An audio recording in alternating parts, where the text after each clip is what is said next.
from the News Channel 5 Network and Out and About newspaper. This is Out and About Today, sponsored by the Tennessee Performing Arts Center. Good evening and welcome to Out and About Today. I'm Pam Wheeler. We've got a great show tonight. In the Entertainment Outlook, Chuck gives a preview of the Nashville Film Festival and you won't want to miss it. And later in the show, Brent is joined by a drag pageant winner on her way to nationals.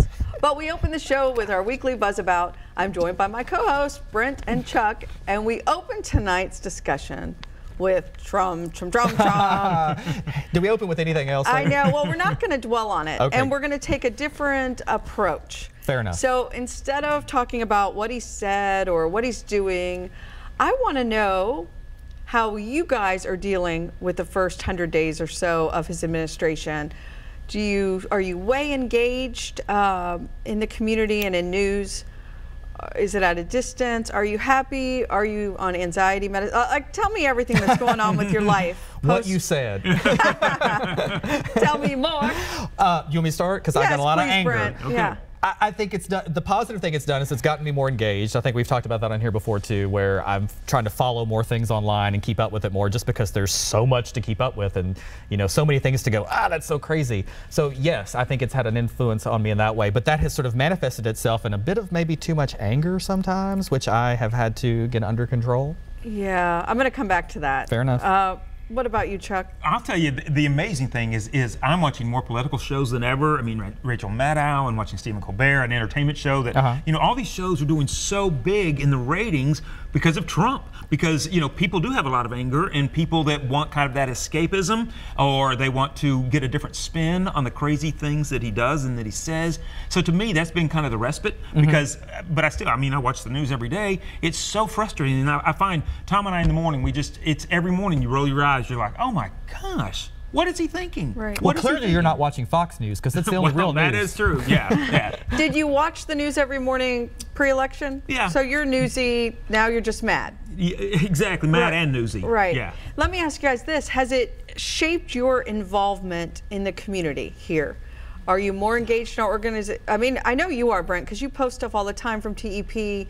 That's probably, if you just took a break from that, you might be mentally healthy again. I know. I'm kidding. No, but you're right. We all need to step up, but are you doing different things? Yeah. I mean, in addition to that, I'll post the things, but then I always try to make sure that I read all of the article before I post it and make sure that it's a real source. So of course that takes a few minutes. But then I'll also, I've been giving money more and paying attention more. I feel like I'm finding myself on more lists, which is fine. I've filled out the forms to contact different, representatives for things. So I mean, just as much as one can do when you're also, working and trying to, pay the bills. Just regular life, yeah, right? Yeah. Yeah, I've been doing the same thing. I posted more political things on the site as well, but I do the same. I constantly, if there's something that we need to be engaged in, I've called more of our representatives too, rather than just doing the email, which I think is great too. But I've heard that it's more effective if you actually call. Yeah. I've heard that too. I have to say, for me, I am less engaged. I don't turn on the news. I might go to a news website once a day and look at headlines. I have re-upped my memberships to HRC and TEP, and I try to do more things like that, but I'm not, because it does stress me out. Yeah. And I do have a 3-year-old, so some things were shifting anyway.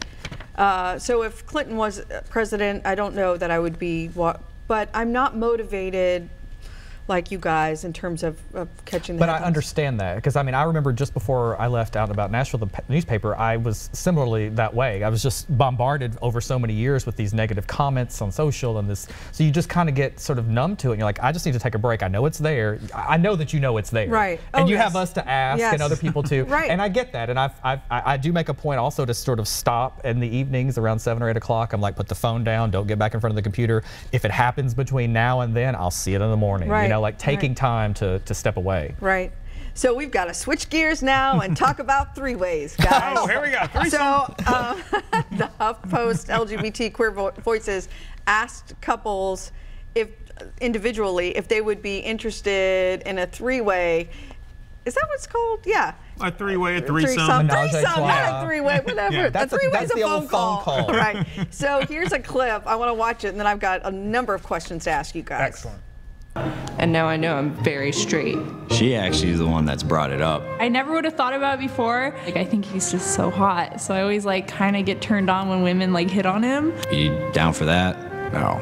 Yeah, no, definitely not. Have you guys ever discussed it? No. I think we just both like know that it's just not happening. I feel like that's cheating in a way. Friends of mine who have always had a sense of regret. I'm not sharing. We have. It didn't go very well, but we were drinking and it kind of came about, and you know, she just kind of looked at me like, is this something we're gonna really do? it kind of turned to something. Yeah, so, you know, I'll tell you there's no gay guys in the clip because the gay guys got a little raunch on it. So my first question to you guys, like I've had 8 monogamous or so real relationships, like a certain amount of time, a year or more. As we were dating, that never came up. Are we going to ever do this?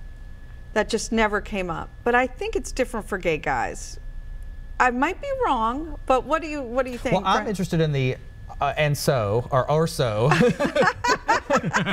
If we could, but no, Right. I think it is a little different. I mean, if you want to sort of imagine the differences between men and women and sex drives in general, I think there is that. I've heard, I mean, from my personal experience, I mean, I've had relationships where it was sort of brought up and happened and others where it hasn't. And I think it really just depends on the 2 people in the relationship, We're right? almost out of time. I'm so mad that we didn't start with this discussion. Chuck, Chuck, you get the last don't word let on me be it. the last word on You get this. the last word. What do you say about it? I do say that it probably happens with guys more. Yeah, and we'll talk about that later. Yeah, maybe. Don't go away. When we come back, Chuck is here with a preview of this year's Nashville Film Festival. Stay with us.